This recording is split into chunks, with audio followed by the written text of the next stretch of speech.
All right, we're brewing a West Coast IPA today. All right, 60 minutes bittering hops. So that's going to be Columbus. That's going to be the first adjunct. So we put in here. Okay. And then whirlpool at the end. Whirlpool is, if you imagine an actual whirlpool, like whirlpools, right? So at the end of boil, everything's finished when the heat is off or the flame is off, however you want to think about it.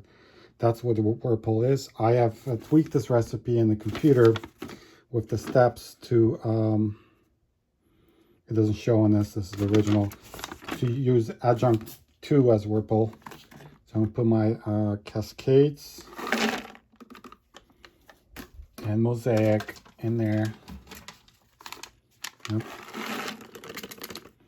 Because obviously I can't do whirlpool in here because this is a different setup. But this will basically it will just circulate it will squirt in here, right, and circulate the water for the duration of the program. Okay, so now we put these things on. This is my first time brewing on the Zemantic Z. I mean the Z. I brewed the the English ESB brown ale on this guy a month ago or so. But now I figure all my everything with my network and everything. So now we're going to be doing this guy, right? So let's move this to the side. Let me move this, prepare my grains.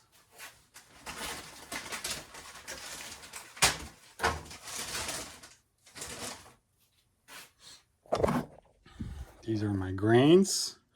The recipe will be posted shortly or in a few days whenever I get to it. Kodiakbrewing.com. My tweaked recipe, let me put this. My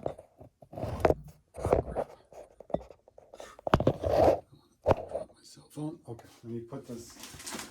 So obviously this grain has been mashed and everything. I'm going to put it in here. I'll show you guys what I'm doing, but since one hand.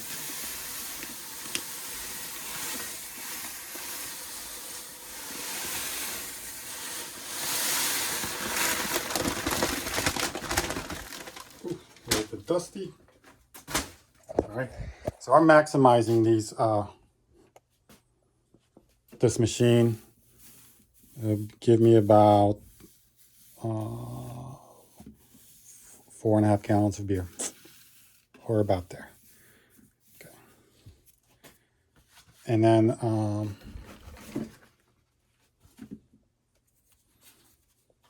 there's these notches there, 2 notches there. So we just want to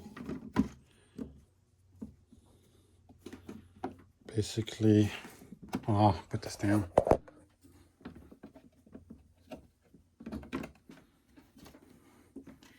We want to do is match nice and snug. Okay. So that's where we are. And basically we just insert this into the machine, which I'm going to show you guys next. Well, actually, we need to put the top on it, which is this thing. This tube is kind of critical. It goes in there. So basically this is how the machine sucks water out, and yeah, basically. So this top goes on. So when you have a mash, the machine will squirt water to this hole. If you have a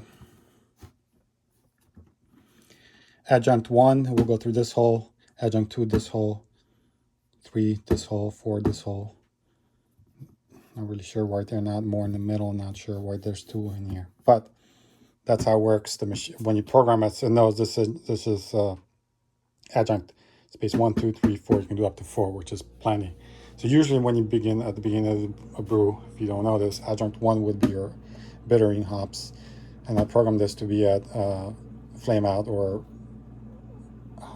this case there's no flame, it's all electric. When it turns on, this will be 2, and then I'll also dry hop these 2 later in a baggie inside the keg. Okay, so now we insert it. Let me outside. Yeah, this is professional grade video. No one here to assist me. Basically like so. Put it in nice and snug. All right, so now we have our clean water in there, ready to go. I've already double checked this. There's a filter in here. Double checking just again, but you make sure there's no clogs in there from last brew or anything like that. And I already cleaned the machine, so let me let me check that. Double check it. We don't want any. Definitely don't want anything clogging up. Okay, so I'll show you guys. As you guys can see, this is nice and clean, but this will stop and debris nice and tight. But this is, it's a look glass. You can kind of see. You can also take a sample with a syringe, which I have. You just screw it on. You need to draw a sample so you can do a gravity check as it's running. Okay, so now we go to my recipes. Altogether West Coast IPA. This is what we want. 6 hours and 22 minutes. Now the reason for this is taking so long is because this is a multi-step mash. It's a very efficient multi-step mash. If you look at the schedule, we're mashing up to 104. We're staying there 20 minutes. Then we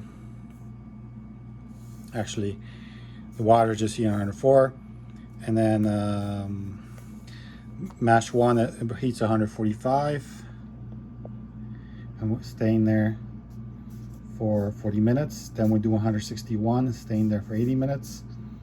Then mash out 175 for 20 minutes. Then heat to boil. We're doing our boil, our bittering hops is 60 minutes. There's two additional steps in this recipe that I added to the program, which are not in this thing, and that's the whirlpool with the adjunct juice. Okay, let's see if this works.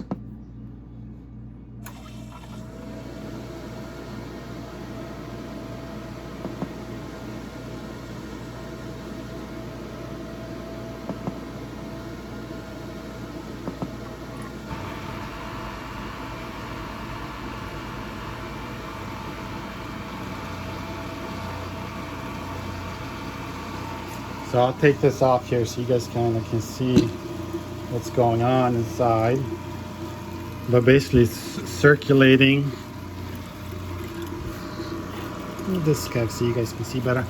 But basically right now it's circulating it. Has a nice flow. Just like the computer says it is. And so the whole idea of robotic brewing is that you put your ingredients in just like I did. You press the start button, you come back, whatever. Some recipes go for 4 hours, some 6, and the whole thing is finished. And then you just cool down your beer and pitch the yeast, that's it. The whole point is to have it automatic, repeatable, same quality all the time. You can take someone's recipe and have it exactly the same if you follow the recipe and the ingredients and the yeast. So the whole point of it is to be automated and save you time. This being my first time on this brewer, I am going to take a look, keep an eye on it, make sure there is no leaks or anything like that.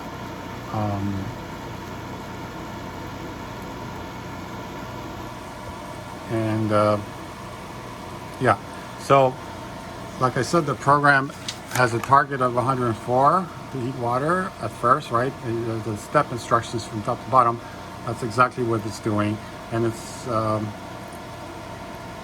estimating 6 minutes and 11 seconds to get to this goal, and it's at 80 Fahrenheit right now.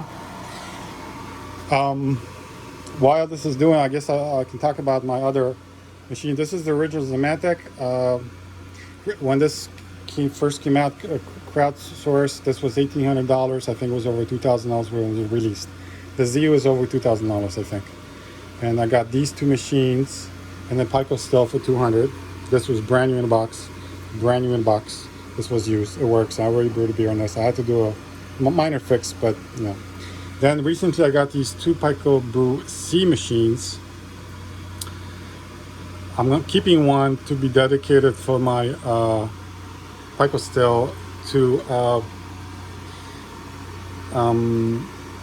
extract the hop oils and aromas in liquid form. So when I dry hop or whatever, I don't have to put hops in a baggie. You know, they just literally just pour it in your keg.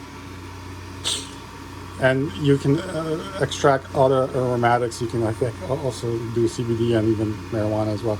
Yes, you can do liquor in this, but it's against federal law. That's illegal.